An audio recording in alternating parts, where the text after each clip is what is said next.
A wedding dress. Fitting ended in tears when my husband's sister kicked me out of the room. I smiled and said, "You'll love it." On the wedding day, she wore the dress. It was 3 sizes too small. Her secret was exposed in front of everyone. So, picture this. I'm sitting here on my back porch with a Diet Coke, still trying to wrap my head around what went down at my sister-in-law's wedding last month. Y'all are not gonna believe this story, but I swear on my mama's sweet tea recipe, every single word is true. It started about 8 months ago when my husband's sister, let's call her Princess because that's basically how she acts, announced she was getting married. Now me and Princess have never been tight, if you know what I mean. She's one of those girls who thinks the world revolves around her size 2 waist and her daddy's credit card. But when she asked me to help plan her dream wedding, I figured it was time to bury the hatchet and be the bigger person. Boy, was I wrong about that. See, I've got this little side business doing event planning. Nothing fancy, just helping folks. In our small town throw parties and whatnot. Started it after I got laid off from the bank a few years back, and it's been keeping the lights on ever since. So when Princess came to me with her Pinterest boards and her champagne taste on a beer budget, I rolled up my sleeves and got to work. For 6 straight months, I busted my tail making her vision come to life. We're talking 12-hour days hunting, down the perfect linens, taste-testing cake flavors until I was sick of sugar, and driving 3 counties over to find those specific roses she saw in some magazine.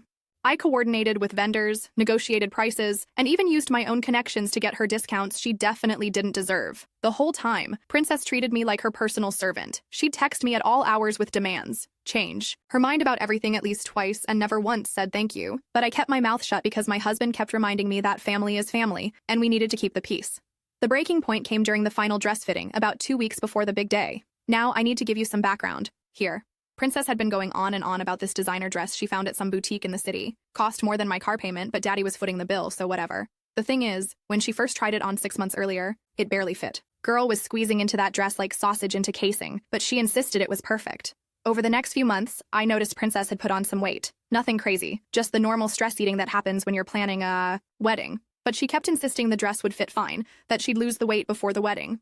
Meanwhile, I'm watching her stress eat Krispy Kreme donuts while complaining about RSVPs. So there we are at the bridal shop for the final fitting. Princess disappears into the dressing room with the seamstress, and I'm sitting outside flipping through bridal magazines, minding my own business. After about 20 minutes, I hear raised voices from behind the curtain. The seamstress comes out looking flustered and whispers to me that the dress is way too small, like, not even close to fitting. She suggests maybe letting it out or finding a different dress, but Princess is having none of it.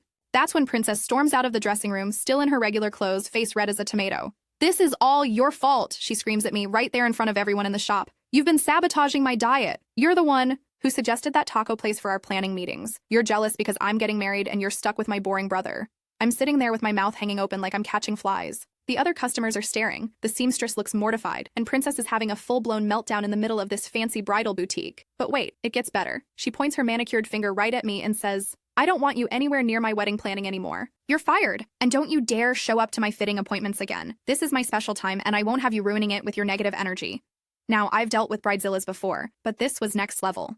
I stood up, smoothed down my jeans, and looked her straight in the eye. The whole shop went quiet, like one of those old Western movies right before the gunfight.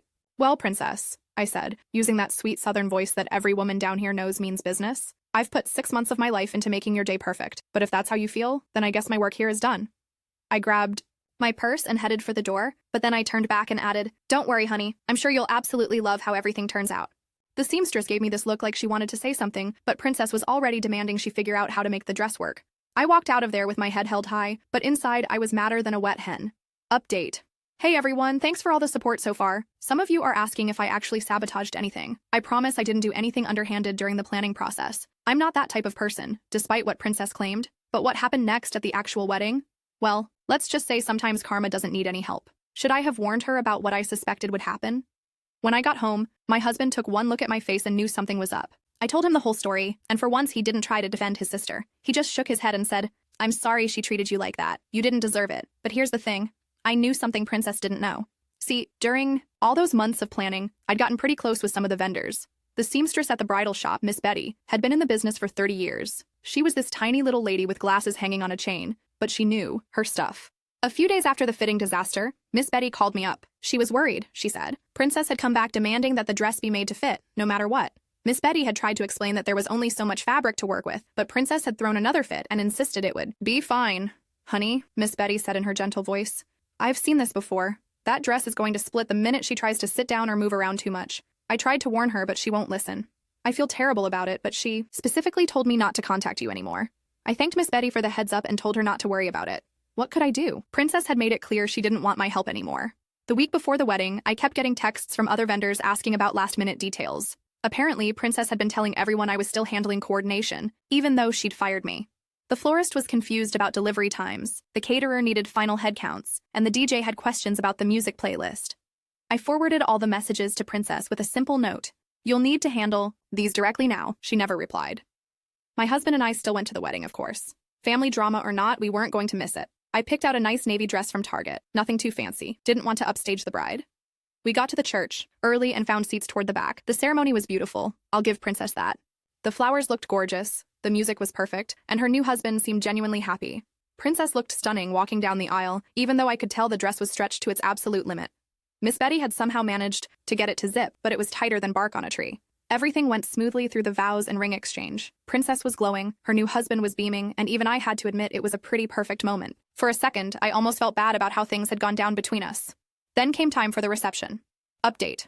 Okay, y'all, I can see from your comments that you're all waiting for the drama to unfold. Trust me, what happened next was better than any reality TV show. The reception is where everything went sideways, and I mean everything. But first, should I have said something to warn her, even after how she treated me? Was I wrong to just stay quiet and let nature take its course? The reception was being held at the country club across town. Princess had insisted on the fanciest venue in the area, naturally. The cocktail hour went fine. Everyone was mingling and having a good time. I was nursing a glass of wine and chatting with some family members when the DJ announced it was time for dinner. That's when Princess and her new husband made their grand entrance as Mr. and Mrs. whatever his name was. Everyone clapped and cheered as they made their way to the head table. Princess was practically bouncing with excitement, waving at everyone like she was some kind of royalty. The first sign of trouble came when she tried to sit down. Y'all, I heard that fabric strain from 3 tables away. It was like the sound a rubber band makes right before it snaps. Princess must have heard it too because she got this panicked look on her face and very carefully lowered herself into her chair. The dress held, but just barely. Dinner was served, some fancy chicken dish that cost more per plate than I spend on groceries in a week. Princess kept fidgeting in her seat, trying to find a comfortable position. Every time she leaned forward to take a bite, I could see the seams of that dress pulling tight as piano wire. Then came the toasts. Princess's dad stood up first, gave a sweet speech about his little girl growing up. Everyone was getting a bit teary-eyed, including Princess, who kept dabbing at her eyes with her napkin. When he finished, the new husband's best man got up for his turn. This guy was clearly nervous and had maybe had 1 too many beers during cocktail hour. He started telling some embarrassing story about the groom's college days, and everyone was laughing and having a good time. Princess was giggling along, leaning back in her chair and really getting into the spirit of things. That's when it happened. Princess threw her head back, laughing at something the best man said, and I heard this ripping sound that echoed through the whole reception hall. It was like someone had torn a bedsheet in half. The laughter died pretty quick as everyone tried to figure out what that noise was. Princess went white as a sheet. She looked down at herself and realized what had happened. The dress had split right down the back seam, from the top of the zipper to about mid-thigh.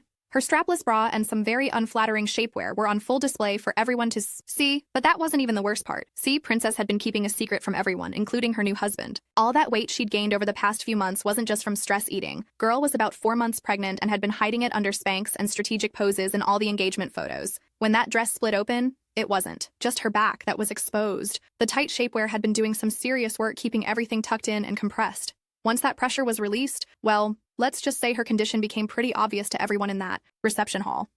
The silence that followed was deafening. You could have heard a pin drop in that fancy country club dining room. Princess's new husband was staring at her with his mouth hanging open. Her parents looked like they'd been struck by lightning. The wedding guests were all turning to each other with wide eyes, trying to process what they were seeing. Princess tried to cover herself with her napkin, but there wasn't much she could do. She was stuck in that chair with a busted dress and a secret that was now out in the open for all 150 wedding guests to see. I can explain, she started to say, but her voice cracked and she started crying instead. Her new husband just sat there, for the longest time not saying a word. Finally, he stood up and walked out of the reception hall. Just left his brand new wife sitting there in her torn dress with everyone staring. The poor girl's dad jumped into action, taking off his suit jacket and wrapping it around Princess's shoulders. Her mom was crying, half the guests were whispering to each other, and the other half were trying to pretend nothing had happened and going back to their chicken. Princess's maid of honor, her college roommate, managed to get her out of the reception hall and into a back room somewhere. The DJ, bless his heart, started playing music again to try to cover up the awkwardness, but the damage was done. My husband and I just sat there watching this whole thing unfold like it was some kind of movie. I felt bad for her, I really did, but I also couldn't help thinking about how she'd treated me during those months of planning. All those times she'd screamed at me, blamed me for things that weren't my fault, and finally kicked me out of the bridal shop. The reception limped along for another hour or so, but it was clear the party was over. Most of the guests made their excuses and left early. The The new husband came back eventually, but he looked like someone had died. He and Princess had what looked like a very serious conversation in the corner, while she was wrapped up in her dad's jacket. We ended up leaving, around the same time as most other people. As we were walking to our car, I saw Princess through a window, still in her dad's jacket, crying while her mom rubbed her back. Her brand new husband was nowhere to be seen. Update. Final update, and wow, this story has gotten way more attention than I expected. A lot of you have been asking what happened after the wedding, so here's the scoop. Some of you think I'm terrible for not warning her, others are saying she got what she deserved. Honestly, I'm still processing it all myself. But the aftermath? Well, let's just say Princess's problems were just getting started. Is it wrong that I don't feel guilty about how things turned out? The fallout from the wedding was swift and brutal. Within a week, the whole town knew what had happened. Small towns are like that. News travels faster than gossip at a church potluck. Princess had tried to keep the pregnancy secret, but there's no hiding something like that after it gets exposed in front of 150 people. Turns out the timeline didn't add up with her new husband. They'd only been dating for about 6 months before getting engaged, but she was 4 months pregnant. You do the math. The poor guy had thought he was marrying his dream girl and starting a new life together. Instead, he found out at his own wedding reception that his wife had been lying to him about pretty much everything. He moved out of their new apartment 3 days after the honeymoon that never happened. Princess tried calling him constantly, showing up at his work, even got her daddy to try to talk to him, but the guy was done. He filed for an annulment within the month, claiming fraud and deception. As for the real father of the baby, well, that's where things got really messy. Turns out it was her ex-boyfriend from before she started dating her husband, the same ex-boyfriend who was married with 2 kids of his own. Princess had been having an affair with him right up until she got engaged, thinking she could just start fresh with her new man and nobody would ever know. The ex-boyfriend's wife found out when Princess started contacting him about the baby. That marriage imploded too. So now Princess was single, pregnant, and responsible for breaking up 2 marriages. Her reputation in our little town was shot. Her parents, who had spent a fortune on that wedding, were furious. Not just about the money, but about the lies and the embarrassment. Princess had to move back in with them, which did not go over well with her mama, who had been bragging to all her church friends about her daughter's perfect wedding. The vendors I'd worked with all started calling me again, asking if I wanted to take over some of Princess's event planning clients. Apparently word had gotten out about how she'd treated me and people weren't too happy about it. My little business actually picked up quite a bit from all the drama. Miss Betty from the bridal shop called me a few weeks later to check in. She felt terrible about what had happened, even though it wasn't her fault. I told her not to worry about it. She tried to warn Princess, but sometimes people just won't listen. You know, Miss Betty said, I've been doing this for 30 years, and I've learned that a wedding dress doesn't lie. It shows you exactly who someone really is underneath all the pretending. As for me and my husband, we're doing just fine. He apologized about 100 times for his sister's behavior and has been extra sweet ever since. He even took me out for a fancy dinner at that steakhouse in the city, said it was to thank me for all the work I'd done and to make up for how I'd been treated. Do I feel bad about what happened to Princess? Honestly, it's complicated. I feel bad that her life fell apart the way it did. Nobody deserves to have their mistakes exposed like that in front of everyone they know. But I also can't forget how she treated me during those months of planning. How she blamed me for everything, screamed at me in public, and kicked me out when I was just trying to help. The truth is, I didn't sabotage anything. I didn't tamper with her dress or secretly plot her downfall. I just did exactly what she told me to do. I stayed away and let her handle things herself. If she'd listened to Miss Betty about the dress, if she'd been honest with her husband about the pregnancy, if she'd treated people with basic decency, none of this would have happened. Sometimes, karma doesn't need any help. Sometimes people create their own problems and then have to live with the consequences. Princess had her baby a few months later, a healthy little boy who looks nothing like her ex-husband. She's working at her daddy's insurance office now, living at home and trying to rebuild her life. The ex-boyfriend's divorce was finalized last month, but he's not interested in playing house with Princess. Turns out he was just using her for fun and never intended to leave his family. Me? I'm doing better than ever. My event planning business is booming, my marriage is stronger, and I learned a valuable lesson about standing up for myself. I also learned that sometimes the best revenge is just stepping back and letting people face the natural consequences of their own actions.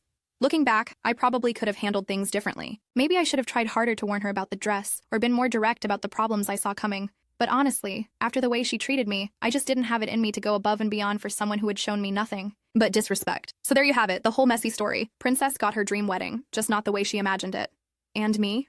I got something even better. The satisfaction of knowing that sometimes, just sometimes, treating people badly really does come back to bite you in the rear end. As I'm sitting here finishing up this story, sipping my Diet Coke and watching the sunset, I can't help but smile a little bit. Not because I'm happy about Princess's troubles, but because I finally stood up for myself and walked away from a toxic situation. Sometimes that's all you can do. And hey, at least I got one heck of a story out of it, right?